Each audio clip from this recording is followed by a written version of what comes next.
Dieu, nous te disons merci ce matin, Père éternel. Tu es le vainqueur des vainqueurs. Tu es le victorieux des victorieux. Père, ce matin, si nous nous tenons devant ta face, c'est une grâce. C'est parce que tu nous as donné Jésus. Et Jésus, en son tour, nous a aussi donné le Saint-Esprit, qui nous donne donc ce droit de nous arrêter devant ta face pour t'honorer, te glorifier et parler de ta part. Ce matin, nous te laissons la première place. Saint-Esprit de Dieu, prends la première place et parle au-dedans de nous pour libérer toutes les âmes qui ont besoin d'être délivrées, qui ont besoin d'être libérées, qui ont besoin de la paix, qui ont besoin de la joie. Seigneur Saint-Esprit, nous te disons merci. Au nom de Jésus-Christ. Amen. Amen. Alléluia. Ce matin, nous continuons de dire merci au Seigneur. Au moment où nous commençons la parole, je salue le peuple de Dieu et ceux qui sont connectés, que le Seigneur aussi se souvienne d'eux là-bas. J'ai dit, et déchargez-vous sur lui de tous vos soucis, car lui-même prend soin de vous. En tant qu'enfants de Dieu que nous sommes, nous devons nous décharger parce que nous traversons des situations que nous ne pouvons pas les porter de nous-mêmes. C'est quoi Pierre a dit dans 1 Pierre 5:7. Il dit déchargez-vous sur lui de tous vos soucis. Et lui-même, il va prendre soin de nous. Alléluia. Qu'est-ce que nous avons comme souci? Et qu'est-ce que nous voulons porter nous-mêmes? Nous ne pouvons pas porter nous-mêmes nos soucis. Nous ne pouvons pas porter nos fardeaux. Voilà pourquoi Jésus lui-même, quand il était sur la terre, il va nous dire dans Matthieu 11:28, il dit venez à moi, vous tous qui êtes fatigués, chargés, je vous donnerai du repos. C'est Jésus qui donne le repos. Et par son esprit, nous avons la victoire. La vie chrétienne est un combat spirituel. Et pourquoi? C'est pourquoi l'apôtre Paul dit dans Éphésiens 6, à partir du verset 12, il va dire, nous n'avons pas à lutter contre la chair et le sang, parce que c'est un combat. Et si on est en train de faire ce combat, ce n'est pas contre l'homme, mais c'est contre les dominations. C'est-à-dire les esprits qui viennent nous dominer. Les esprits qui viennent nous tenir toujours captifs. Nous sommes déjà délivrés par Christ. Mais une fois que nous sommes au Seigneur, nous voyons que l'ennemi essaie de nous captiver encore. Il essaie de nous amener encore vers lui. Et donc ici, l'apôtre Paul dit, nous n'avons pas à lutter contre la chair et le sang, mais contre les dominations, contre les princes de ce monde des ténèbres, contre les esprits méchants dans les lieux célestes. Ces méchants-là, ils ont des signes bizarres. Ce que tu ne veux pas, c'est là qui t'attire là-dedans.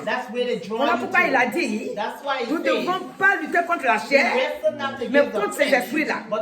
En même temps, si nous venons dans Jacques aussi, Jacques 4:7, il va nous dire, soumettez-vous à Dieu et résistez au diable. Nous devons nous soumettre à Dieu en tant que né de nouveau. Si nous ne nous soumettons pas à Dieu, c'est-à-dire à la parole de Dieu, et que nous voulons marcher comme nous-mêmes ça nous plaît, maintenant que nous sommes devenus enfants de Dieu, nous ne pouvons pas faire ce qui nous plaît à nous-mêmes. Nous faisons toujours la volonté de Dieu. Si nous voulons que le Seigneur vienne à notre secours, si nous voulons qu'il nous vienne à tout moment au secours, comme il a dit, nous devons marcher selon la parole de Dieu. Et en cela, c'est comme on se soumet, puisqu'on accepte de marcher comme il veut. Donc on se soumet. Et en se soumettant, il prendra soin de nous. Et c'est lui qui vient nous secourir et nous délivrer de tout piège de l'ennemi. Alléluia. Et comme nous nous soumettons à la parole de Dieu, nous arrivons donc à maîtriser notre chair. Parce que la parole de Dieu, il y a une puissance là-dedans. Il y a un pouvoir dedans. Et si on met la parole de Dieu en pratique, la parole, c'est-à-dire la chair qui veut se lever pour nous amener en dehors de la parole, n'a pas le pouvoir. Parce que la puissance qui se trouve dans la parole nous donne la force de voir que non. Si je prends cette voie, l'ennemi qui m'attend aura raison de moi. Et il va se moquer de moi. Donc on a la force. Pourquoi? Parce qu'on est obéissant à la parole de Dieu. Alléluia. Donc ici, si nous voulons lire à partir du verset 6, dans Jacques 4 là, il va dire, il accorde au contraire une grâce plus excellente. C'est pourquoi l'Écriture dit, Dieu résiste aux orgueilleux, mais il fait grâce aux humbles. Et le verset 7, comme vient de le dire, dit, soumettez-vous donc à Dieu, résistez au diable, et il fuira loin de vous. Nous devons donc nous soumettre à la parole de Dieu. Et qui dit la parole dit Dieu. Amen. Et donc au verset 6 là, Dieu n'aime pas les orgueilleux. Et donc nous devons être fiers de ce que, quand on dit orgueil, ça doit sonner de loin dans nos oreilles. Parce que l'orgueil n'a plus rien à voir avec nous. Nous devons le résister. Il n'a plus de pouvoir sur nos vies. Maintenant nous sommes humbles. Nous comptons sur Dieu. Et nous vivons comme Dieu nous a dit de vivre. Nous sommes devenus des enfants, ou des fils et des filles, obéissants à Dieu, qui aiment Dieu, qui comptent sur Dieu, qui espèrent en Dieu, qui croient que Dieu peut tout faire pour eux. Donc au lieu d'essayer de vivre comme nous-mêmes nous voulons pas essayer comme ça. Nous voulons compter sur lui. Afin que lorsque l'ennemi va se lever, il puisse tomber dans son propre piège. C'est pourquoi il dit de nous éloigner. Il dit de le résister. Vous savez, avec le diable, on ne peut pas le tuer.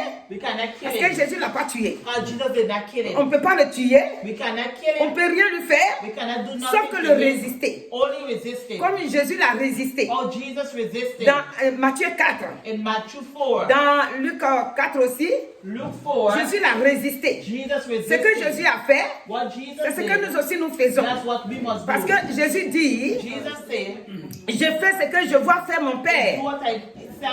Et si lui il fait ce qu'il voit faire son Père, nous aussi nous devons faire ce que nous voyons faire Jésus-Christ. Alléluia. Si nous ne faisons pas ce que Jésus fait, nous allons faire fausse route. Et nous n'allons pas arriver là où on veut. Alléluia. Pour ceux qui veulent écrire, j'ai tout écrit. Après, je vais vous donner. Amen. Si je vais un peu vite, que vous n'avez pas pu prendre. Alléluia. Amen. Donc, ce matin, le verset 8 dit, approchez-vous de Dieu. Draw close to God. Et il s'approchera de vous. And he will come close to you. Donc il veut que nous nettoyions nos mains pécheurs. De purifier nos cœurs. Il dit purifiez vos cœurs. Hommes irrésolus. Sentez votre misère. Soyez dans le deuil et dans l'arme. Que votre rire se change en deuil et votre joie en tristesse. Alléluia. Amen. Ça concerne au moment où nous demandons pardon au Seigneur. Puisqu'il dit de sentir notre misère. Pourquoi il dit ça? C'est comme dans Apocalypse 3 là. Alléluia. Où le Seigneur dit là-bas que nous voyons comme si nous sommes riches. Alors que nous sommes pauvres. Alléluia. Amen. Donc ici, nous devons sentir notre misère. Si tu es déjà bien, Si tu n'as pas de situation difficile, si tu n'as pas de problème, mais pourquoi tu viens devant Dieu alors? Tu viens pour chercher quoi? Donc, quand tu viens vers le Seigneur, tu sens ta misère, tu sens tes difficultés, tu sens l'ennemi qui s'élève contre toi. Si ce n'est pas contre toi-même, c'est contre tes enfants. Si ce n'est pas contre tes enfants, c'est contre ton foyer. Si ce n'est pas contre ton foyer, c'est contre ton travail. C'est-à-dire l'ennemi cherche à tout moment à te faire tomber. Donc quand tu viens vers lui, quand tu dois lui demander de te pardonner, tu sens ta misère. Tu dis, je nettoie mes mains qui sont plus impures, qui sont des mains de pécheurs. Je purifie mon cœur. Et vraiment, je sens que j'ai besoin de toi. Alléluia. C'est quoi il dit? Soyez comme si vous étiez dans un deuil. Et en cela, Dieu maintenant, il voit que tu es réellement sincère. Parce que tu ne viens pas comme, voilà, moi je ne sais même pas ce que j'ai, je suis propre, je n'ai rien. Qu'est-ce que je vais dire? Je n'ai pas péché, je n'ai rien fait. Quand tu ne dis pas ça, et que tu reconnais que tu es triste, que tu dis, oh Père vraiment, au nom de Jésus-Christ, viens à mon secours, j'ai besoin de toi. Je veux que tu me soutiennes. Je veux que tu m'aides à sortir par ton esprit. Aide-moi à sortir du piège de l'ennemi. Alléluia. Quand on est en train de lui dire ça, c'est le verset 9 là maintenant qui est là. Le verset 8 et 9 là. C'est-à-dire que maintenant tu sens ta misère. Tu sens que sans Dieu tu ne peux rien. Tu es comme si tu étais en deuil. C'est-à-dire ta situation fait de toi comme si tu étais en deuil. Et en cela, Dieu vient à ton secours. Maintenant, quand tu as fait ça, et que ta joie là s'est transformée en tristesse devant le Seigneur, regardez le verset 10 maintenant. Il va dire maintenant, humiliez-vous devant le Seigneur et il vous élèvera. Alléluia. Maintenant, il va t'élever. Puisque tu es venu vers lui, comme vraiment triste, comme un misérable. Vous savez, dans Romains, l'apôtre Paul lui-même dit, misérable que je suis, qui me délivrera de cette mort. Parce qu'il voit qu'il veut se débarrasser du péché, mais il voit que le péché est toujours dans ses membres, ça le poursuit. Donc il s'arrête un moment, il dit misérable que je suis. Si on refuse devant Dieu de reconnaître notre position, nos fautes, nos faiblesses, qui peut venir à notre secours alors. Donc à tout moment, nous devons reconnaître que nous sommes faibles, qu'on a besoin de lui. Et en cela, lui il vient, il nous élève. Alléluia. Regardez le roi David. Il reconnaît à tout moment son état. Et quand il reconnaît aussi son état, Dieu aussi vient toujours à son secours. Parce que Dieu ne l'abandonne pas. Parce qu'il est sincère avec Dieu. Alléluia. Donc ce matin, ce que le Seigneur nous demande, c'est que nous devons rester comme Dieu nous demande. C'est-à-dire rester dans l'obéissance à sa parole. Chaque fois, ça me prend de parler de l'obéissance à la parole de Dieu.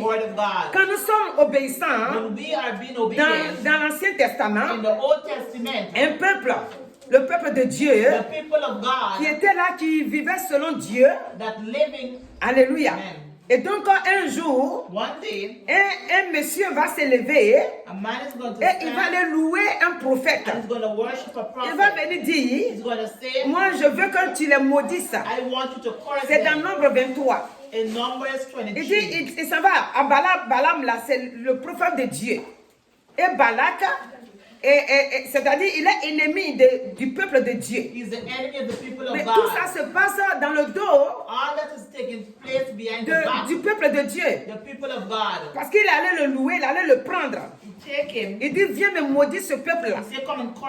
Mais il ne peut pas le maudire. Puisque quand il a mené ici 3 fois. C'est-à-dire, il l'amène sur une montagne. Il dit, voilà, ici, là, tu peux les maudire. Mais si on commence à partir du verset 20, il dit, voici, j'ai reçu l'ordre de bénir. Il a béni, je ne le révoquerai point. Alors quand il lui dit de le maudire, de maudire le peuple, il dit, mais moi j'ai reçu l'ordre de Dieu de bénir ce peuple-là. Et c'est que Dieu dit, c'est ça qu'il dit. Il ne peut pas changer ça. Au verset 21, dit, il n'aperçoit point d'iniquité en Jacob. Il ne voit point d'injustice en Israël. Et nous savons que Jacob est Israël. Amen. Donc il a tourné, il n'a pas pu le maudire. Il dit, il ne voit point d'injustice en Israël. L'Éternel, son Dieu, est avec lui. Il est son roi, l'objet de son allégresse. Dieu les a fait sortir de l'Égypte. Il est pour eux comme la vigueur du buffle. L'enchantement ne peut rien contre Jacob, ni la divination contre Israël. Au temps marqué, il sera dit à Jacob, à Israël, quelle est l'œuvre de Dieu. Alléluia. Donc, tout ce qu'il a fait, tout ce qu'il fait, Dieu dit non. Vous ne pouvez pas les maudire. Puisque moi, je suis allé les faire sortir. Et je suis avec eux. Donc ce matin, c'est comme toi et moi. Dieu nous a fait sortir du monde. Le monde représente pour nous comme l'Égypte. Et donc l'ennemi s'élève dans le monde. Il vient. Il dit, il faut me maudire un enfant de Dieu. Il faut me maudire celle-là, c'est une chrétienne, je veux que tu la maudisses. Le Seigneur dit non. Que tu marches selon que Dieu t'a dit. Alléluia. Maudis-moi cet homme. Le Seigneur dit non. Je ne peux pas les maudire. Alléluia. Et quand c'est qu'il dit qu'il ne peut pas les maudire, donc Balaam lui-même il est coincé. Balaam ne peut pas les maudire. Il dit Dieu n'est pas un homme pour mentir. Ce qu'il a dit, c'est ça qu'il fait. Il a dit qu'on ne peut pas les maudire. Donc je ne peux pas les maudire. Voilà pourquoi, avant que Dieu ne prenne notre côté, soit de notre côté, avant que Dieu ne nous défende, nous devons montrer notre amour, notre obéissance à Dieu. Et en ce moment-là, quand l'ennemi va se lever, le Dieu, qu'on sache ou on ne sache pas, il combat pour nous. C'est ça qui a été Mardoché. Mardoché ne savait rien.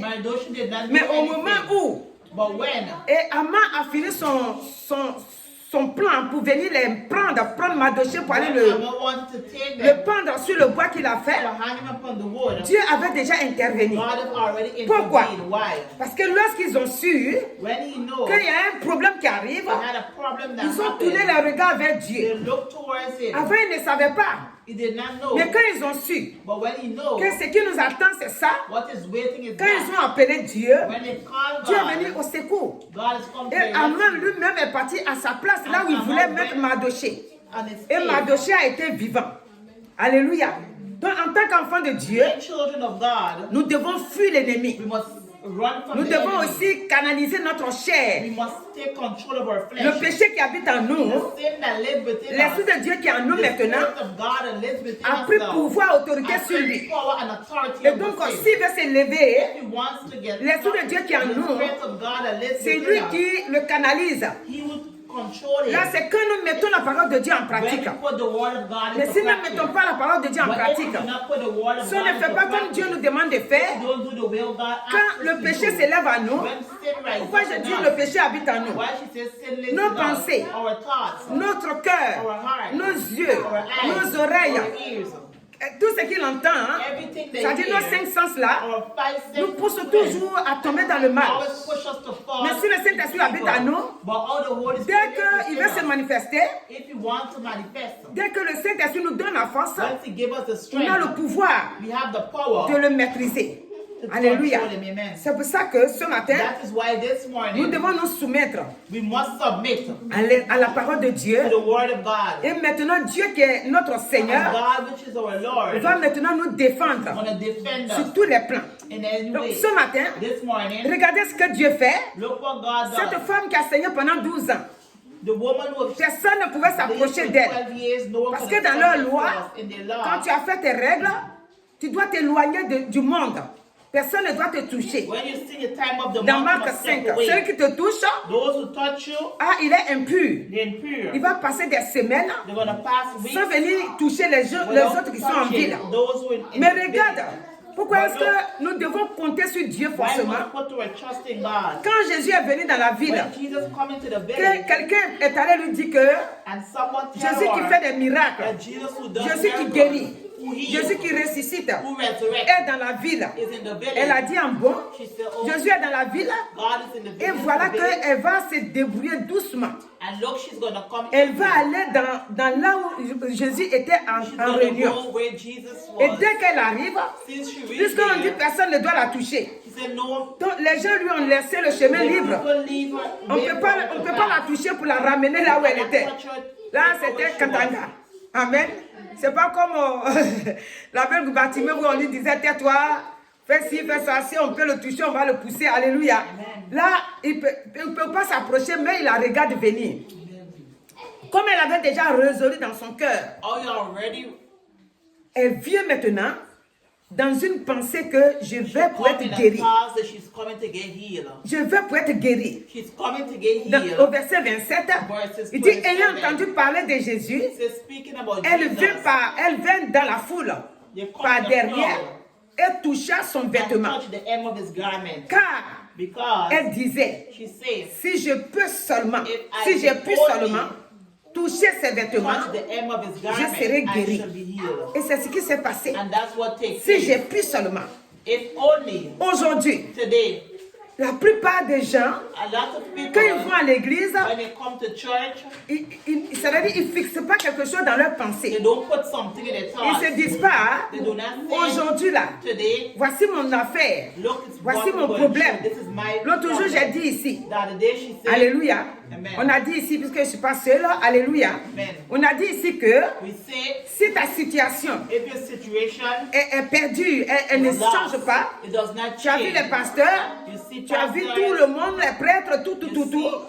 Si ça ne bouge pas, alors maintenant, cherche à te coller réellement à Jésus et demander à Jésus de faire ce miracle-là pour toi. Et ça va se passer. Alléluia. Jésus qui libère. Jésus qui sauve. Si on commence au commencement, la parole dit que la femme, elle était très riche. Elle a tout dépensé. L'argent n'a pas pu la guérir. Les médecins n'ont pas pu trouver la solution. Elle était devenue maintenant pauvre. Elle attendait la mort. Mais quand Jésus est venu, on dit, ayant entendu parler, elle s'est dit maintenant, si elle a pu le toucher, est-ce que ce matin, quelqu'un peut dire, si moi j'ai pu toucher Jésus, toucher Jésus c'est un esprit. On le touche en esprit. Puisque Dieu est un esprit. Dieu est invisible. Son esprit est venu habiter en nous. Donc quand nous voulons le toucher, nous le touchons avec notre pensée. Sur une situation bien donnée. Une situation qu'on a trimballée partout. Et que ça ne marche pas. Nous disons comme cette femme a dit. Et nous savons que la femme est retournée dans la paix. Alléluia. Au verset 29 dit, au même instant, la perte de sang s'arrêta. Et elle sentit dans son corps qu'elle était guérie de son mal. Alléluia. Là, l'autre jour encore, je répète, on disait ici que nous les chrétiens, on pense qu'aujourd'hui, Dieu ne fait plus ces miracles. Oh, les miracles qui avant là, dans la Bible, on ne voit plus ça. J'ai dit, si, les miracles sont toujours là. Les miracles demeurent. Mais maintenant, c'est l'état de notre cœur. Comment nous recevons la parole. Comment nous nous approchons de Jésus-Christ. Jésus est prêt. Il est là. Aujourd'hui, ça devait être plus qu'avant. Puisque avant, dans l'Ancien Testament, il n'y a pas de prière. Les gens ne priaient pas. Il n'y a pas d'église. Les gens, que Dieu a mis son esprit sur eux, c'est eux qui faisaient des miracles. Alléluia. Aujourd'hui. Et puis, il n'était pas sous la grâce. Nous, aujourd'hui, nous sommes sous la grâce. Nous sommes les enfants gâtés de Dieu. Il nous a donné sa parole. Il nous a donné ces grands témoignages-là. Nous avons les témoignages. Nous avons le sang de Jésus. Nous avons le Saint-Esprit en nous. Nous avons le nom de Jésus. Et nous-mêmes, nous savons que si c'était avant, je ne peux pas m'arrêter comme ça pour parler. Parce que là où on parle de Dieu, là où on veut entendre la voix de Dieu, c'est un endroit très saint. Et donc, pour que quelqu'un aille là-bas, ils ont fait un lieu saint et un lieu très saint. Mais aujourd'hui, c'est un lieu saint, un lieu très saint là, ça a quitté. La Bible nous dit, quand Jésus était sur la croix, il a crié, tout est accompli. Et automatiquement, le voile est déchiré. Le voile qui est déchiré nous montre que maintenant, on peut aller vers le Seigneur. C'est plus comme avant. Alléluia. Donc, mon frère, ma soeur, ce matin, dis-toi que tu es dans la victoire. Si tu as accepté Christ, tu es dans la victoire. Si tu as besoin de la guérison est avec toi. Si tu as besoin de la prospérité t'accompagne. Si tu as besoin d'un foyer, le foyer, sois patient et persévère. Le foyer est sur la route, en train de venir. L'autre jour, le message qu'on a fait dans Habakkuk, là, la parole dit là-bas que il faut attendre. Parce que c'est une prophétie qui a été déjà dite. Si elle tarde, attends-la. Pourquoi le Seigneur dit si elle tarde, attends-la? Parce que quand Dieu nous a fait venir sur la terre, il a promis tout ce qui nous fait du bien. Donc, tout ce qui doit nous faire du bien, c'est pour nous les enfants de Dieu. Ça nous attend. Donc, on ne peut pas dire, moi là, la bénédiction là, je ne peux pas, je ne sais pas pourquoi je n'en ai pas. La bénédiction t'appartient aussi. Toi qui m'écoutes en ce moment, dis-toi que la bénédiction t'appartient aussi. Donc que Dieu te bénisse. Et chaque jour, je m'adresse à la jeunesse. Je dis jeunesse, ce matin, soumets-toi à la parole de Dieu. Accepte Christ comme ton Seigneur et Sauveur. Chaque jour, je vous invite. Je dis la jeunesse, dans votre milieu, il y a trop de troubles